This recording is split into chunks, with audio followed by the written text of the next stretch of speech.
De taper sur un Ivoirien, mais il est sorti avec le maillot, pourquoi? Les gars là sont des haineux, laissez-le! Oh Seigneur, même moi qui suis avec le maillot aussi à la fenêtre. Oh Seigneur, mais qu'est-ce que le match à Ivoire, ils vont le tabasser. Oh là, Seigneur le pauvre. Salut à tous et bienvenue pour une autre lovely vidéo. Il est impératif que certains Sénégalais modifient les comportements envers les compatriotes des pays avec lesquels ils jouent aux compétitions internationales.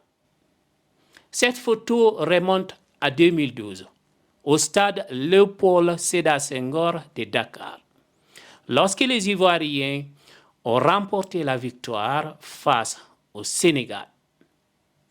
À la 75e minute du match, des supporters sénégalais ont commencé à agresser les fans ivoiriens, lançant des projectiles sur les joueurs ivoiriens, causant des blessés à de nombreux supporters et joueurs ivoiriens ce jour-là.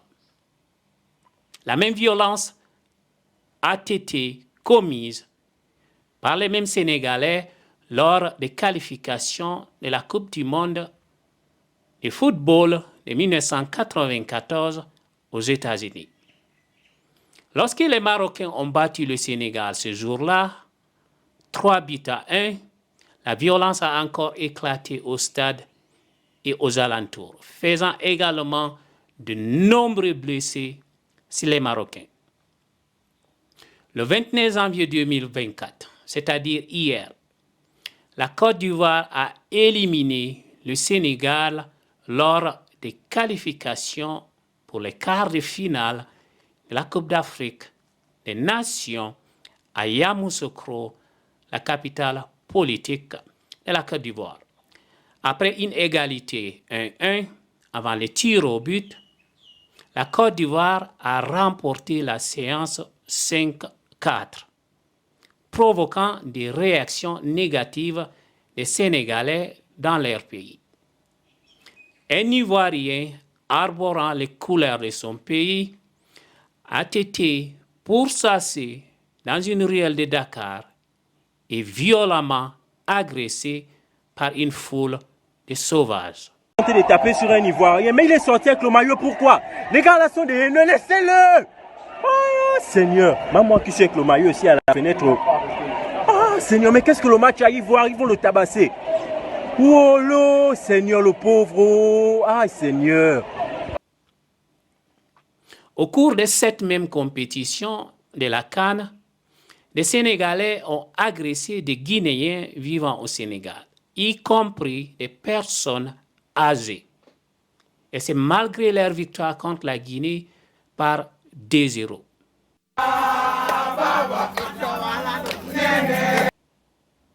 Il est crucial d'imaginer si le Sénégal avait perdu face à la Guinée, compte tenu de la forte présence de la communauté guinéenne dans ces pays d'Afrique de l'Ouest.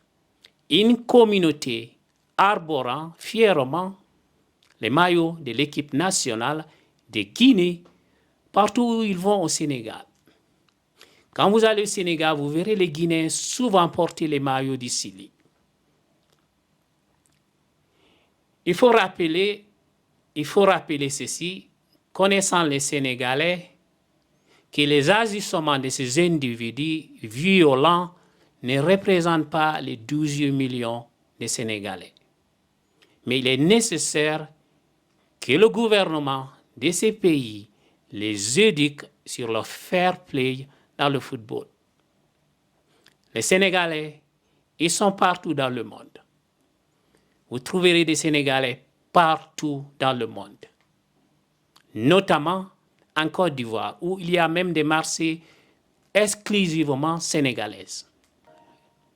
Et les Ivoiriens, ils savent répondre de manière réciproque, comme cela a été le cas avec les Ghanéens en 1992, après que les Ivoiriens ont été agressés au Ghana.